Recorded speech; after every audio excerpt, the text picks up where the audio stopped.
കർഷക സുഹൃത്തുക്കളെ നമസ്കാരം. നമ്മളിന്ന് ഇവിടെ ഉള്ളത് ഇരിട്ടിയിലെ ജോസേട്ടൻ്റെ തോട്ടത്തിലാണ്. ജോസേട്ടൻ ഇങ്ങനെ കപ്പയൊക്കെ പിടിച്ചു നിൽക്കുന്ന ഒരു സമയം ആണുള്ളത്. ഏകദേശം കഴിഞ്ഞ 2 വർഷക്കാലം നെറ്റ്സർഫിൻ്റെ വളപ്രയോഗം ചെയ്യുന്ന ഒരു വ്യക്തി കൂടിയാണ്. ജോസേട്ടൻ നമസ്കാരം. നമസ്കാരം. നമ്മുടെ നെറ്റ്സർഫിൻ്റെ വളപ്രയോഗം ഉപയോഗിച്ചതിൻ്റെ മാറ്റങ്ങളല്ലേ കപ്പയിൽ കാണുന്നത്? അങ്ങനെയുണ്ട്.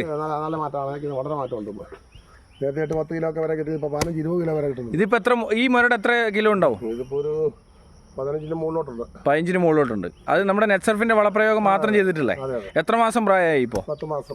10 മാസം പ്രായമായ കപ്പയാണ് അല്ലേ? എത്ര ടോട്ടൽ പറിച്ചു കഴിഞ്ഞു? ഇനി പറിക്കാനുണ്ടോ? പറിക്കാനുണ്ട് അല്ലേ? Okay okay okay okay. എങ്ങനെയുണ്ട് മൊത്തത്തിൽ മാറ്റങ്ങൾ? ഏകദേശം 15 ഏക്കർ തോട്ടത്തിലേക്ക് നമ്മുടെ ഉൽപ്പന്നങ്ങൾ മാത്രമല്ല ഉപയോഗിക്കുന്നത്? Okay okay, thank you. നല്ല ടേസ്റ്റ് ഉണ്ട്, ആൾക്കാർ ചോദിച്ചു മേടിക്കുന്നുണ്ട് അല്ലേ? ഓക്കെ. അത് തന്നെയാണ് പ്രത്യേകത. രാസവളത്തിൻ്റെ ഒരു അതിപ്രസരം ഇല്ലാതെ, കീടനാശിനികളില്ലാതെ ഒരു ഓർഗാനിക് ആയിട്ട് ചെയ്യാൻ വേണ്ടി പറ്റുന്നു.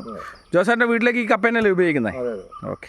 40 കൊല്ലം രാസവളം ഉപയോഗിച്ചോനെ, പക്ഷേ ഇപ്പോൾ 2 കൊല്ലമായിട്ടാണ് ഉപയോഗിക്കുന്നത്. അതിൻ്റെ മാറ്റങ്ങൾ നമുക്ക് കാണാനുണ്ടല്ലോ. മണ്ണിൻ്റെ ഘടനയിൽ വ്യത്യാസം വരുന്നുണ്ടല്ലോ. ഓക്കെ. മണ്ണിന് ഇളക്കം തട്ടുന്നു, മണ്ണിരകൾ ഉണ്ടാകുന്നു, മൂലകങ്ങൾ കിട്ടുന്നു നമുക്ക് കൃത്യമായിട്ട്. അതിൻ്റെ ഗുണങ്ങളാണ് ഇതിലും നമുക്ക് കാണുന്നത്. എല്ലാവരും ഉപയോഗിക്കണം എന്നാണ് എനിക്ക് പറയാനുള്ളത്. ഓക്കെ. ആരോഗ്യം നിലനിർത്തുക, നല്ല ഭക്ഷണം കഴിക്കുക. Okay, thank you sir. Okay.